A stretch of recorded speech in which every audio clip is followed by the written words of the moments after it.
What's up everyone, it's the Grand Army back with another video. I'm going to be quickly going over a breakdown and review with all of you today, so let's hop right into it. We open up this episode with Obi-Wan being rescued from the previous episode and being brought to Jabim.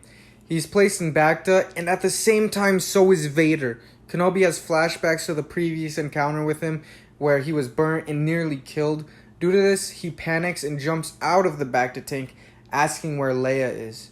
We then cut to Leia, who is captured and detained in Fortress Inquisitorius.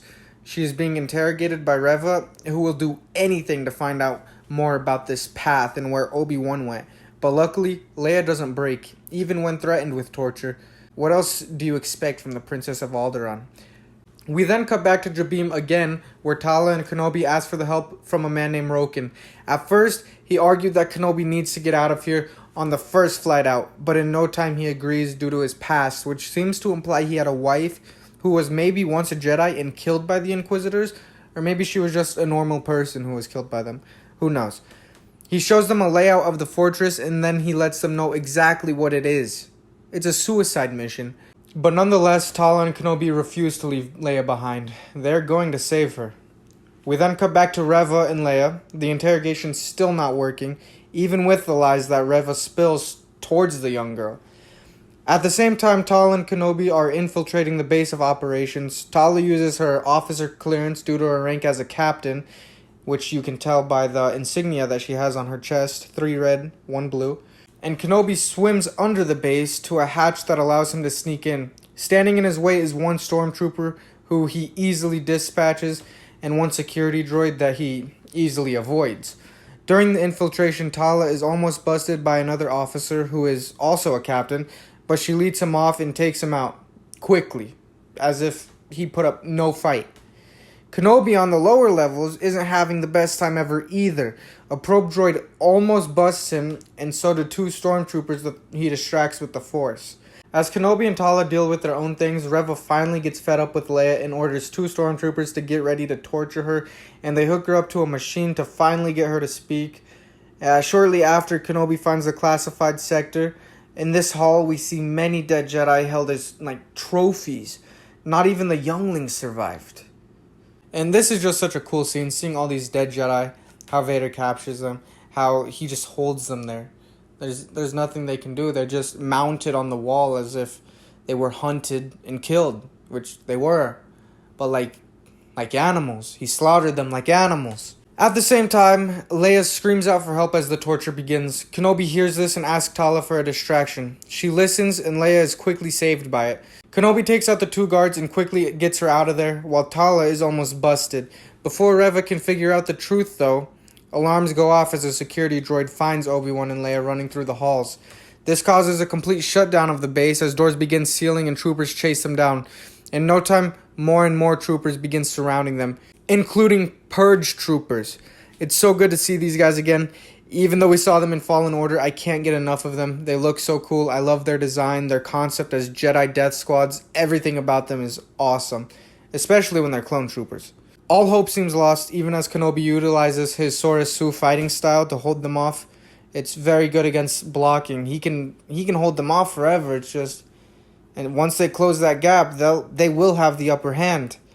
A blaster bolt deflects into the glass and Kenobi begins to hold back an ocean as the troopers advance on his location. As they break through, he tells Tala and Leia to get back before letting go and drowning the brave soldiers of the Empire. They exit the lower levels and begin to leave. All the Inquisitors are now present as the base shutdown continues, but before the trio can escape, the third sister shouts, forcing them to stop in their tracks as she marches alongside stormtroopers and purge troopers. The group is surrounded from every single side.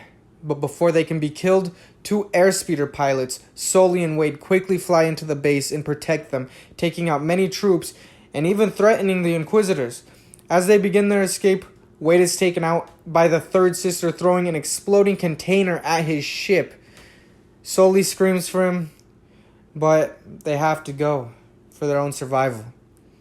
The emotion gets very intense in the next scene as Vader enters the room, force choking the third sister and treating her like a rag doll with the way he handles her. He's furious that Kenobi was able to escape, and he reminds her of his warning.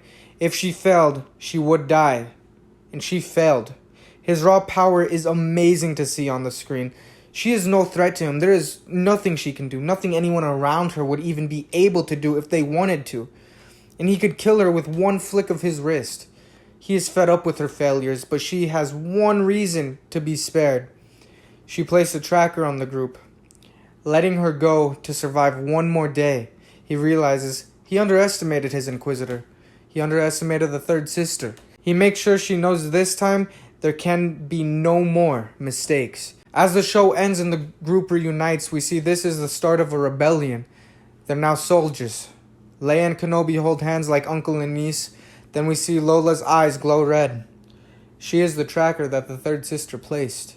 That is all the recap. I hope you enjoyed this episode because I certainly did. I had many favorite parts, including the Bacta scene where we got to see Vader and Kenobi in their own Bacta, the scene with all the dead Jedi, Darth Vader manhandling Reva, the Purge troopers, and of course the final battle as they're saved by Sully and Wade.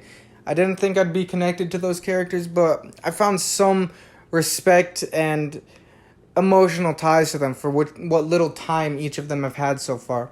This episode made Vader intimidating. I do feel like Vader is more unforgiving though, and it seemed almost lazy to just have him set her down instead of make an example out of her. But besides that, this episode is making me like Reva and the other Inquisitors a lot more.